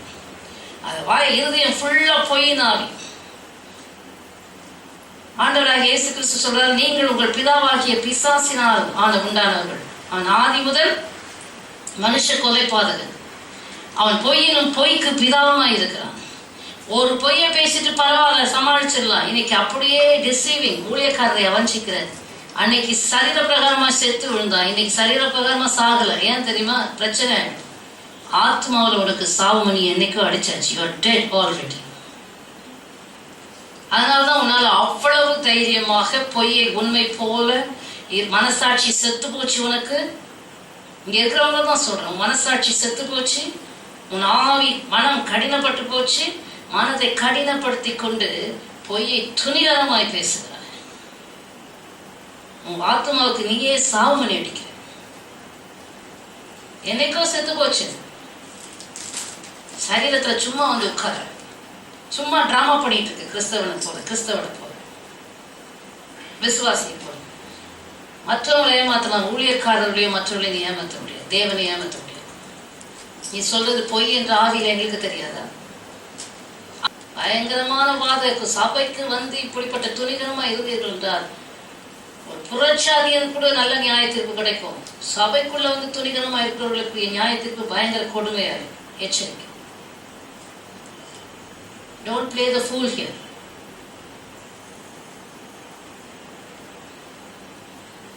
நியாய தீர்ப்பு தேவனுடைய வீட்டில தான் தோணும், புறஜாதிகள் இடத்துல. எச்சரிக்கை தேவன். மார்க்கு சுவிசேஷம் சொல்ல 16ஆம் அதிகாரத்துல எதை குறித்து கடிந்து கொண்டாராம்? அவர்கள் அவிசுவாசத்தை குறித்தும் மன கடினத்தை குறித்தும் கடிந்து கொண்டார். 11 போஜன பந்தி இருக்கையில் அவர்களுக்கு அவர் தரிசனமாகி உயிர்த்தெழுந்திருந்த தம்மை கண்டவர்களை அவர்கள் நம்பாமல் போனது நிமித்தம் அவர்களுடைய அவிசுவாசத்தை குறித்தும் இருதய கடினத்தை குறித்தும் அவர்களை கடிந்து கொண்டார். இன்னைக்கு இருதய கடினம், ரெபெலியன், முரட்டாட்டம், இருதய கடினம், இதெல்லாம் அசுத்த ஆவிங்க, சாத்தானுடைய சரக்கு. அது எங்க இருந்தாலும் இயேசு கடிந்து கொள்வார். அன்றைக்கு நேரடியாக கடிந்து கொண்டார். அன்றைக்கு ஊழியர்கள் மூலமாக, சூழ்நிலைகள் மூலமாக கர்த்தர் கடிந்து கொள்வார். உன் இருதயத்தை நொறுக்குவார். ஏன் எனக்கு இந்த கண்ணீர், ஏன் எனக்கு இந்த வேதனை? நம்ம இருதயத்துல கடினம் வராமல் இருப்பதற்கு உள்ளவருக்கு அவர் சமீபமாக இருக்கிறார். ஹல்லேலூயா. மனக்கடினம் சாத்தானால் உண்டாகிறது. ஆண்டவராகிய இயேசு கிறிஸ்து பேதுரு கூட பாருங்க, ஆண்டவரே இது உமக்கு நேரிடக்கூடாது என்று இயேசுடைய பாடுகளை குறித்து அவன் இயேசுவை கடிந்து கொள்ள தொடங்கினான் என்று இருக்கும். மத்தேயு 16 வீட்டுல வாசித்துக்கொள்ளும். இயேசு அவன் தொடங்கின உடனே இயேசு அவனை திரும்பி பார்த்தே, பின்னாக போ சாத்தானே. அவன் யாருக்குள்ள என்ன ஆவி எப்ப கிரியை செய்யும் தெரியாது. எப்பொழுதும் நீ விழிப்பாய் இருக்க வேண்டும். அவன் ஹல்லேலூயா. வேற ஆவி கிரியை செய்கிறதால் அவனுக்கு இணங்காதே, அவைகளோடு ஒத்து போகாதே, அவைகளோடு சேர்ந்து நிற்காதே, ஒருமனப்படாதே, அவைகளை இயேசு நாமத்துல கடிந்து கொள்ளும். அதனால பேதுருவை துரத்திட்டாரா? பேதுருக்குள்ள அந்த நேரத்துல இறங்கி அவருடைய மனதை, அவருடைய உறுதியை கலைக்க போராடின சாத்தான் நேரடியாக இயேசுக்குள்ள வர முடியல. பேதுருக்குள்ள புகுந்து பேசுறான், உமக்கு நேரிடக்கூடாது. என்ன உருக்கம் சாத்தானுக்கு. இது பேதுரு இல்ல, ஆண்டவர் கண்டுபிடிச்சிட்டாரு. சாத்தான், ஏய் பின்னாக போ சாத்தானே. ஒண்ணு மன கடினத்தை கொடுப்பான், இல்லைன்னா அப்படியே அன்பாய் பேசி நம்ம அக்கறை உள்ளதை போல பேசக்கூடிய எதுவாக இருந்தாலும் உன் இருதயம் அசைக்கப்படக்கூடாது. ஆமென். பின்னாக போ சாத்தானே. பிதாவின் சித்தம் செய்யதானே நான் வந்தேன், பாடுபடதான் வந்தேன், மறிக்கத்தான் வந்தேன். நீ என்ன எனக்கு அதை பரிதாபப்படாது. ஹல்லேலூயா. கர்த்தருடைய பரிசுத்த நாமத்திற்கு மகிமை உண்டா. இப்படி பல காரியங்களை சொல்லிக்கொண்டே போகலாம், நேரம் பத்தாது.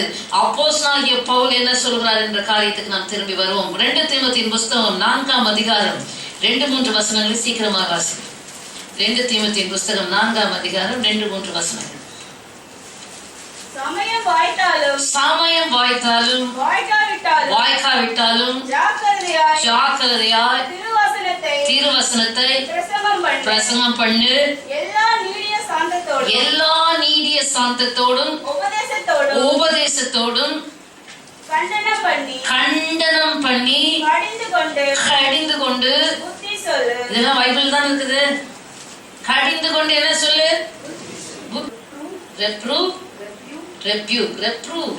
கண்டனம் பண்ணு, கடிந்து கொள்ளு. ஹல்லேலூயா. ஜாக்கிரதையா திருவசனம். ஏங்க வசனம் உள்ள போகணும். உள்ள இருக்க சாத்தானுடைய கிரியைகள் வசனம் இருபுறமும் கருக்குள்ள பட்டயம், சம்மட்டியை ஒடிக்கிற, கண்மலையை ஒடிக்கிற சம்மட்டி. ஹல்லேலூயா. அது அக்னி. ஆகையால இந்த பட்டயம் வெட்டும், இந்த வசனம் வெட்டும், இந்த வசனம் நொறுக்கும். அது அக்னியாயும் இருக்கிறது, இந்த வசனம் பட்சிக்கும். ஹல்லேலூயா. ஆகையால வசனத்தை கேட்க கேட்க கேட்க உனக்குள்ள இருக்கிற பொல்லாத கிரியைகள் அழிக்கப்படும். ஆமென். வசனம் கேட்க கேட்க உனக்குள்ள இருக்கிற தீய கிரியைகள் அழிக்கப்பட்டு முறிந்து விழும், கட்டுகள் உடையும். ஆமென். ஹல்லேலூயா. ஆகினால்தான் ஜாக்கிரதையா பிரசங்கம் பண்ணு. ஏனென்றால், ஏன் கடிந்து கொள்ளணுமா? கடிந்து கொண்டு புத்தி சொல்லு. ஏனென்றால் அவர்கள் ஆரோக்கியமான உபதேசத்தை பொறுக்க மனம் இல்லையா, மனதில்லாமல் செவித்தினவு உள்ளவர்களாகி தங்கள் சுய இச்சைகளுக்கு ஏற்ற போதகர்களை தங்களுக்கு திரளாக சேர்த்துக் கொண்டார்கள். ஜனங்களுடைய இச்சைகளுக்கு ஏற்ற வார்த்தைகளை, ஜனங்களுடைய விருப்பத்துக்கு ஏற்ற வார்த்தைகள், நம்முடைய ஜனங்களுடைய விருப்பத்துக்கு ஏற்ற வாக்குறுதிகளை வைத்திருக்கிறார். இவர்கள் எதற்காக கடிந்து கொள்ள சொல்கிறார்? ஆரோக்கியமான உபதேசத்தை என்ன இல்ல கேட்க அவர்கள் பொறுக்க மனம் இல்லை. They are not able to endure. சிலர் பாருங்க, வசனம் கேட்கறதுக்கு நல்ல வசனம் மேல ஆண்டவர் மேல வாஞ்சி உள்ளவங்களுக்கு இது அப்படியே பிரியாணி மாதிரி இருக்கும். சிலருக்கு அப்படியே உள்ள பற்கடிப்பு. சார்ல்ஸ் ஸ்பர்ஜன், அவர் பிரின்ஸ் ஆஃப் பிரீச்சர்ஸ், அவர் எப்பவுமே நான் சொல்லியிருக்கேன்ல, எப்பவுமே கான்ட்ரவர்ஷியல் பிரீச்சர்னு அவருக்கு பேர், எதிர்மறையாக பேசக்கூடியவர் என்று. அப்போ அதை சொன்னா, வாட் யூர் இந்த பாயிலிங் வாட்டர் அகைன், ஏன்னா எப்ப பார்த்தாலும் அவர் எல்லாரும் குறை சொல்லிக்கிட்டே இருப்பாங்க. அப்போ அந்த காலத்துல இவர் சொன்னா, I am not in the boiling water, those fellows are in the boiling water, I am the one who is boiling the water. Hallelujah. நான் தான் தண்ணியை கொதிக்க வைக்கிறது. நம்ம பேசினாலே எல்லாருக்கும் உள்ள கொதிக்கும். இந்த வாசனை மேல வாஞ்சி உள்ளவங்களுக்கு ரொம்ப பிரியமா இருக்கு. இன்னும் பேசிட்டோம், இன்னும் பேசிட்டோம், இன்னும் பேசிட்டோம். ஹல்லேலூயா. அருமையான தேவனுடைய பிள்ளைகளை சேவை கொண்டு. ஏனென்றால் பாருங்க, சுய இச்சைகளுக்கு ஏற்ற போதங்களை தெரிந்து கொண்டு சத்தியத்துக்கு, 4வது வசனம், சத்தியத்துக்கு சேவையை விலக்கி கட்டுக்கதைகளுக்கு சாய்ந்து போகும் காலம். அவன் கட்டுக்கதைகளுக்கு சாய்ந்து போகும் காலம் வரும். அது இப்பவே இருக்கு.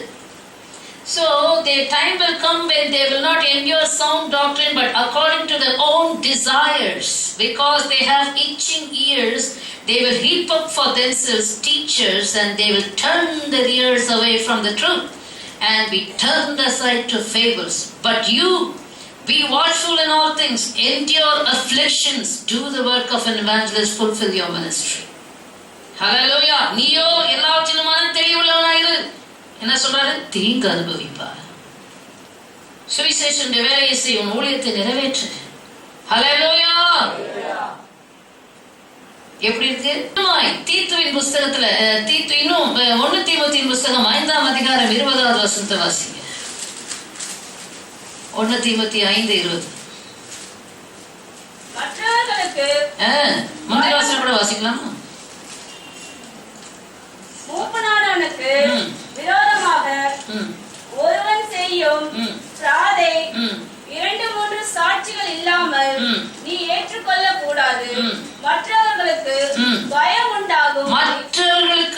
உண்டாகும்படி பாவம் செய்தவர்களை, அதெல்லாம் கொஞ்சம் எப்படி பாருங்க ஸ்ட்ராங்கா. மற்றவர்களுக்கு பயம் உண்டாகும்படி பாவம் செய்தவர்களை எல்லாருக்கும் முன்பாக கடிந்து கொள். எல்லாருக்கும் முன்பாக கடிந்து கொள்.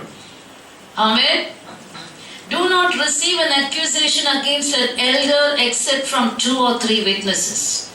Those who are sinning rebuke in the presence of all. அவன் செய்தவன் என்ன செய்ய? எல்லாருக்கும் முன்பாக கடிந்து கொள். சபைக்கு கலகம் பண்ணி சபையில இடல் பண்ணிக்கிட்டு சபைக்கு விரோதமா துரோகம் பண்ணிக்கிட்டு இருக்கிறவங்களை சும்மா விட்டு வைக்க முடியுமா? ஹார்ம்லெஸ் பீப்புள், களைகள் ஒரு பக்கம் விளையாட்டு, கோதுமை ஒரு பக்கம் விளையாட்டு, சபையை பாதிக்கக்கூடியவர்கள், ஆட்டுத்தோல் போத்தின ஓநாயை போல வரக்கூடிய சாத்தானின் மக்கள் தான். தப்பே கிடையாது. மற்றவர்களுக்கு பயம் உண்டாகும்படி, மற்றவர்கள் அந்த தவறை செய்யாதிருக்கும்படி, கொஞ்சம் கூட சபை ஊழியம் தவறு ஒரு விசுவாசி செய்து ஒரு திருமணமான இன்னொரு பெண்ணோட அப்படி சொல்றாங்க. நம்ம விசுவாசி, ஐயோ அது தப்பாச்சு, கல்யாணம் ஆனவங்களோட பண்ண தப்பு, இல்லைனாலும் பரவாயில்ல, எனக்கு வந்தது கோவம், இல்லைனாலும் பரவாயில்லையா, கல்யாணம் ஆகாதவங்களோட தப்பு பண்ணா பரவாயில்லையா,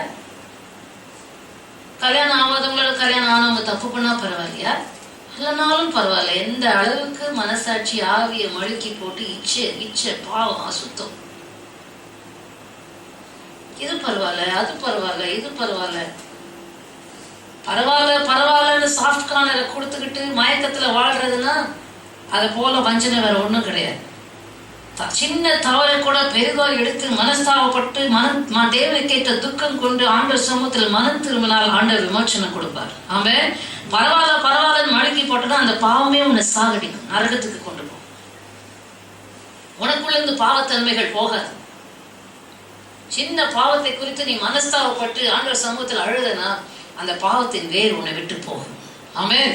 நீ பரவாயில்லன்னு தட்டி கொடுத்தா அதை மேலும் வேற பாவங்களை இன்வைட் பண்ணி உனக்குள்ள கொண்டு வந்து வைக்கும். ஆமென். ஹல்லேலூயா. எச்சரிக்கையாக இருக்க வேண்டும். என்ன இழிவான சுவாபங்கள் உள்ள இருதயத்தின் நிறைவு வாய் பேசுது. எதுவும் பரவாயில்ல கிடையாது. கர்த்தர் பாவிகளை மன்னிக்கிறார். எனக்கு மனம் திரும்பி ஐயோ நான் செய்தது தவறு என்று மனஸ்தாபப்பட்டு இனி செய்யவே மாட்டேன் நொந்து போறவங்களை கர்த்தர் அரவணைச்சி பரிசுத்தவான்களாய் மாற்றுவார். ஹல்லேலூயா.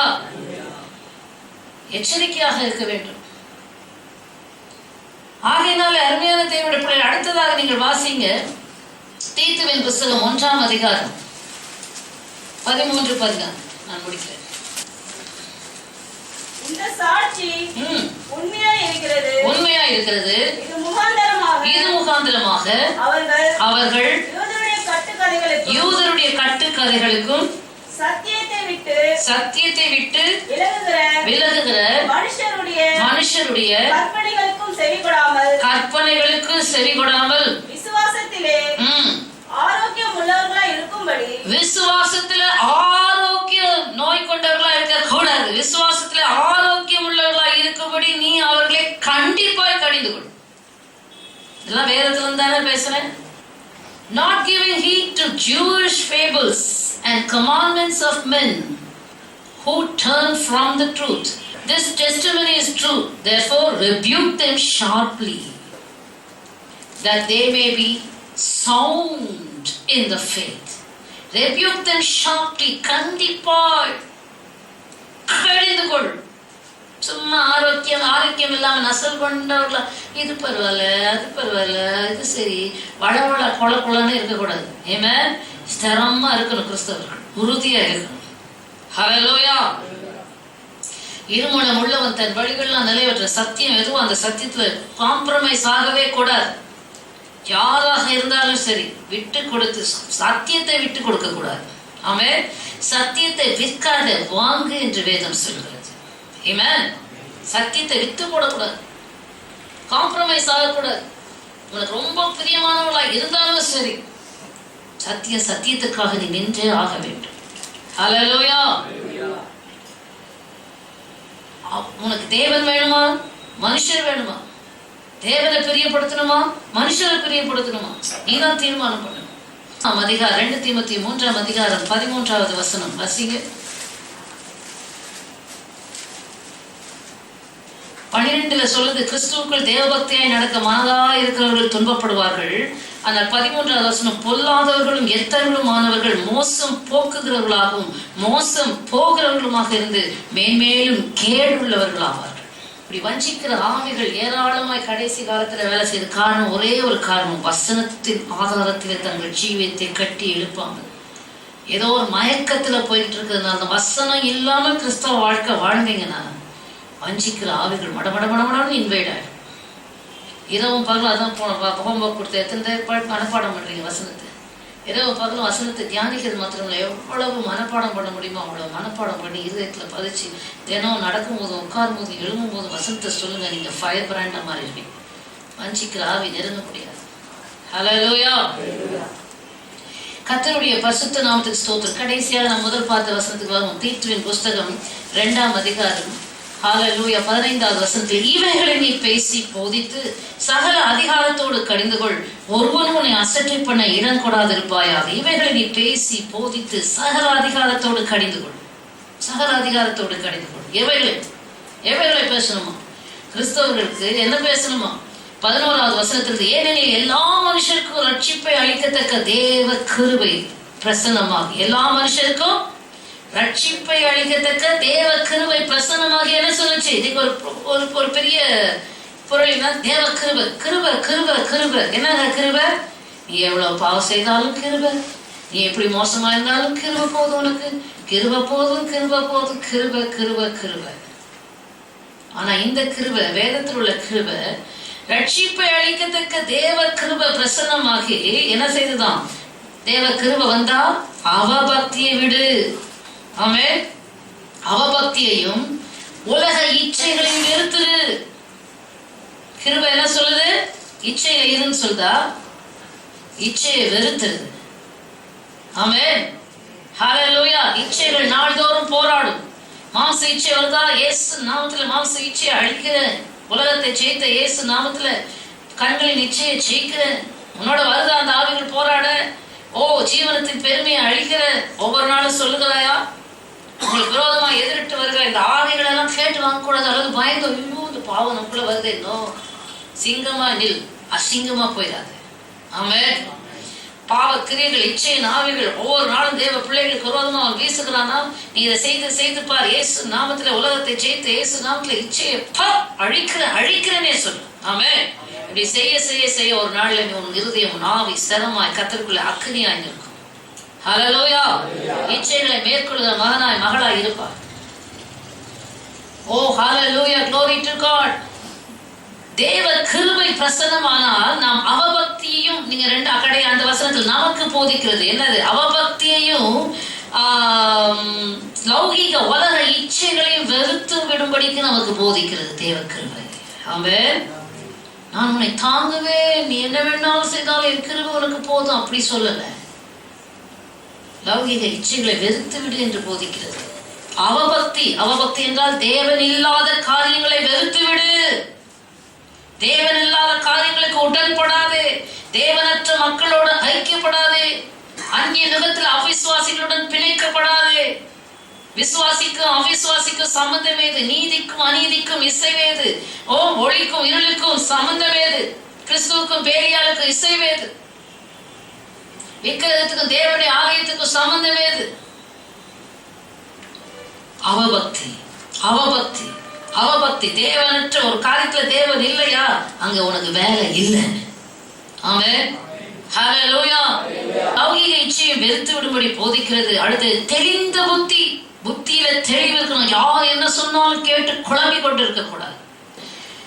ஒரிஜினல் நோட்டை பார்த்துக்கிட்டே உத்து பார்த்துக்கிட்டே இருந்துட்டு ரொம்ப நேரம் இதே பார்த்து நல்லா ஸ்டடி பண்ணி அவங்களுக்கு அந்த கள்ள நோட்டை பார்த்த உடனே டிஃபரன்ஸ் தெரியுமா? ஆமென். அதே போல சத்தியத்தை நன்றாக அறிந்து சத்தியத்தில் நன்றாக ஊறி போய் இருந்தா வஞ்சிக்கிற அல்லது போலியான காரியங்கள் எது வந்தாலும் இம்மீடியட்டா கண்டுபிடிச்சிருவேன். ஹல்லேலூயா. அருமையான தேவனுடைய பிள்ளைகள் ஆகினால தெளிந்த புத்தி. யார் என்ன சொன்னாலும் புரிந்து கொள்றதில்ல. மனதை கெடுத்தா உடனே அப்படியா மனதை கெடுக்கிறதுக்கு இடம் கொடுக்கிற மாக்கி கொள்ளாவிட்டா அந்த ரணத்திலேயே திரும்ப சர்ப்பம் வந்து கொத்தும்.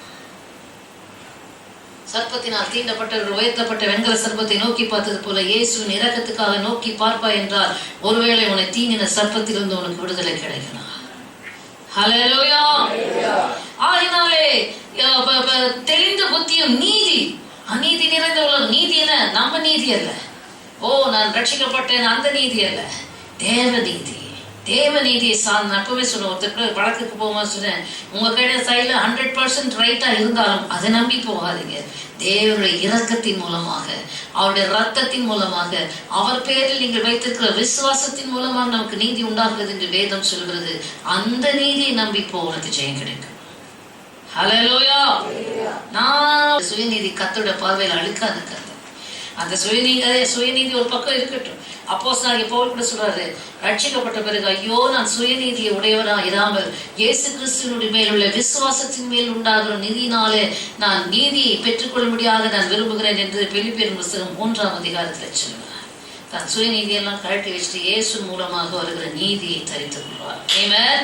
அந்த நீதி தான் கர்த்தருக்கு முன்பாக செல்லுபடியாகும். ஆமென். நீதியிலும் அடுத்தது தேவ பக்தி. தேவ பக்தி வேணும். கர்த்தருக்கு அடுத்த காரியங்கள், கடமைகள், தேவனிடத்துல பேசுகிறதும், தேவனுடைய வார்த்தைகளை கேட்கிறதும், வசனங்களை தியானிக்கிறதும், கர்த்தரோட உபவாசம், உகந்த வாசம், கர்த்தரோட வாசம் பண்ணுகிறது தான் உபவாசம். ஹல்லேலூயா. உபவாசிக்கிறதிலும், சபை கொடுக்கிறதிலும், கர்த்தருக்காக அவருடைய அன்பினாலே ஏவப்பட்டு கர்த்தருக்காக செயல்படுகிறதிலும், தேவ பக்தியிலும். ஹல்லேலூயா. தேவ பக்தி உள்ளவர்களாய் உலகத்திலே ஜீவனம் பண்ணும்படிதான் தேவ கிருபை நமக்கு போதிக்கிறதா. ஆமென். தேவ கிருபைன்னு சொன்னா people take it for granted. தேவ கிருபை போதிக்கிறது. அடுத்த தேவ கிருபை என்ன போதிக்கிறது? நாம் நம்பி இருக்கிற ஆனந்த பாக்கியத்திற்கும் மகாதேவனும் நமது ரட்சகருமாயிருக்கிற இயேசு கிறிஸ்து மகிமையின் பிரசன்னம், இயேசு கிறிஸ்துவினுடைய மகிமையின் பிரசன்னமாகுதலுக்கும் எதிர்பார்த்திருக்கும்படிக்கு நமக்கு போதிக்கிறது. தேவ கிருபை என்ன போதிக்கிறது? இயேசு கிறிஸ்துவினுடைய வருகையை எதிர்பார்த்து ஆயத்தமா ரெடியா இருப்பதற்கு தேவ கிருபை போதிக்கிறது. ஹல்லேலூயா. இவைகளை தான் அவர் சொல்றார். தேவ கிருபை நீங்க 1 பேதுரு 1ஆம் அதிகாரம் 18வது வசனத்தை வாசித்தீங்கன்னா, கடைசி நாளில் அவர் வெளிப்படும் போது நமக்கு அருளப்படும் கிருபையின் மேல் என்று சொல்லப்படும். இயேசு கிறிஸ்து வரும்போது ஒரு கிருபை நமக்கு கொடுக்கப்படுகிறது. ஆமென். ஹல்லேலூயா. அதனால கிறிஸ்துவ வாழ்க்கையே நம்முடைய நீதி அல்ல, கிருபையை சார்ந்து இருக்கிறவங்க வெற்றியா ஓடி முடிக்கலாம். ஆமென். 15வது வசனம், இவைகளை நீ பேசி போதித்து சகல அதிகாரத்தோடு கடிந்து. ஆமென்.